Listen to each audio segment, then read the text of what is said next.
Much stronger than expected US jobs growth on Friday night sent US bond yields sharply higher over the weekend. But stocks surged on strong earnings from Meta and Amazon and on expectations that strong profit growth will go with that soft landing in the United States. That's coming up in our 5 Things in 5 Minutes. And then in our deep dive interview, ANZ's Head of Asia Research, Khoon looks at a slump in the Indonesia Rupiah because of election uncertainty and what might happen next. Once we have this political uncertainty shifting away, then we should see the rupiah then rebound and recover. But first, in 5 and 5 with ANZ, Friday night's jobs figures were a doozy. US non-farm payrolls rose 353,000 in January. That was almost double expectations, and called into question the market's view the Fed would be able to start cutting the Fed funds rate from March. Those market views slumped to 20% expectation of a cut in March from 50% a week ago. Even in May now, people are saying they expect a 70% chance of a cut. Previously, it was 90%. And the US 10-year yield rose 21 basis points to 4.02%. That was the biggest rise in one day since September 2022. That strengthened the US dollar, of course, which meant the Aussie and Kiwi dollars fell on Friday night. The Aussie is opening at 5 a.m. Sydney-Melbourne time at 65.12 US cents, while the Kiwi is down at 60.65 US cents. Here's ANZ's Group Chief Economist Richard Yetzinger on that non-farm payrolls result, which he says set the cat amongst the pigeons. Our view has been the Fed will start easing in the third quarter. I was feeling a little bit uncomfortable about that before the payrolls number, wondering whether the Fed might start a bit earlier. After the payrolls number, I'm wondering whether the Fed might go a little bit later. Number 2, the strong US jobs growth reinforces the caution expressed by Fed Chair Jerome Powell last week. Here's Richard again. I think the Fed is trying to manage something delicately, and so far they're doing a really good job. The market has run with the idea the next sequence of moves are easing, and they're not just easing, but the start of that sequence of moves is imminent. And I think the Fed's done a good job of pushing back against that in a way that's moderate and controlled. At the same time, it doesn't want to tell the market something different is likely to happen because the Fed's own projections show that easing is likely to be coming. Number 3, coming up this week, the big event is tomorrow's RBA decision in Australia. Markets expect the cash rate to remain on hold, but the real focus will be on updated forecasts and the RBA board's first decision under its new process of a 2-day meeting with the release of a full monetary policy statement immediately and a news conference on the same day. Richard describes it as a triple treat. We probably need to stand back and accept that while everybody in this process will be doing the best job they can, this is the first one of these, so we probably should be a bit cautious about trying to overread everything. I think the bank will be trying to retain a bit of hawkishness around their position, but at the same time, the labour market trends have been softer, the retail spending trends are soft, and the inflation numbers for the last quarter have come in, you might say, materially below the Reserve Bank's forecast. The bank will try and sound a bit hawkish, but I think the market will focus on those numbers and think the tightening cycle is done. Number 4. In New Zealand this week, the focus will be on jobs figures on Wednesday, which are expected to show a rise in unemployment to 4.3% from 3.9%. But there were signs of improvement in consumer confidence in the longer run in Friday's figures for January. ANZ New Zealand Chief Economist Sharon Zollner points to a closing of the gap between future confidence and current confidence.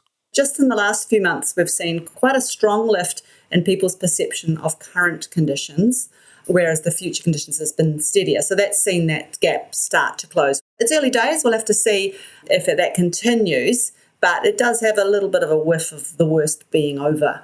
Number 5. Sharon has also found a strong and inverse relationship between consumer confidence and inflation to explain why New Zealand consumer confidence is lower now than either during the global financial crisis or the COVID lockdowns. So basically, when inflation soared, consumer confidence tanked. It's that cost of living that perception of doing it really, really tough, even though actually when inflation was at its peak, so too was wage growth, and wage growth was actually higher than inflation. So, the real cost of that inflation would be overstated if you just looked at the inflation rate and naively interpreted that as the hit to people's spending power. There was compensation, not immediately, there was a lag, but people were compensated for inflation. But nonetheless, it does appear there is a visceral hatred of inflation, which, to be fair, actually I think goes quite some way to explaining how and why inflation targeting was introduced in the late 1980s, when, of course, there had been very high inflation for a prolonged period. Inflation does have real costs, the uncertainty about what inflation is going to be, and real political costs too, because people always blame the government. Sharon Zollner there. Now, in our deep dive interview, ANZ's Head of Asia Research, Khoon looks ahead to Indonesia's election on February 14, where there's market uncertainty about the result that has pushed down the Indonesian Rupiah. It started at the end of last month with local reports that Chief Security Minister Mahfud and respected Finance Minister Sri Mulyani Indrawati might quit the cabinet. No one's quit yet, but Khoon says it unnerved foreign investors. So this just goes to show how fickle perception is and how important it is that there is a semblance of stability throughout the election period. Because if there's any whiff of uncertainty or political instability, I think the natural reaction for foreign investors in particular is to sell first and ask questions later, which is exactly what we saw last week. Could you also talk about the other forces on the Rupiah at the moment? Well, it's quite a huge turnaround in the fortunes of the Rupiah because for the first half of 2023, the Rupiah was actually quite resilient when a lot of the other Asian currencies were weakening on the back of expectations that policy might stay higher for longer. And the key reason why the Rupiah was very, very resilient last year was because it had a strong tailwind of strong commodity prices for its major exports, in particular coal. But since the middle of last year, we've seen quite a sharp fall in those commodity prices. And as a result, Indonesia, which had been running current account surpluses, has suddenly slipped into a current account deficit position from the middle of last year. So that strong tailwind that the Rupiah had is no longer there to support it. And coupled with this recent news, which triggered some uncertainty, has made the Rupiah a lot more vulnerable to sentiment and foreign investor flows. How do you think the central bank might respond? Bank Indonesia has already come in to stabilize the Rupiah through intervention in both the FX and bond markets. And I think they will be prepared to continue to support the Rupiah if there is further near-term pressure. At this stage, though, I don't expect them to have to do anything more drastic, such as tighten monetary policy.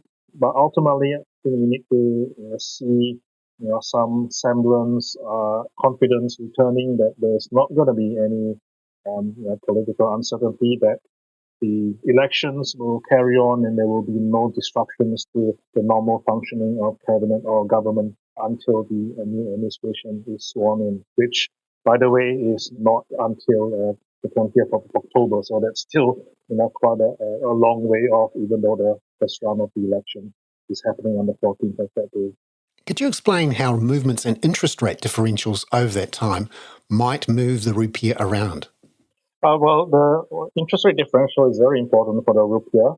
That's why there's always a need for some kind of a premium of Indonesian yields over the US in order to entice foreign investors to buy Indonesian bonds. So our expectation is that with the Fed cutting rates towards the second half of the year, that should be supportive for the Rupiah, because that's going to open up a larger yield differential in favor of the Rupiah.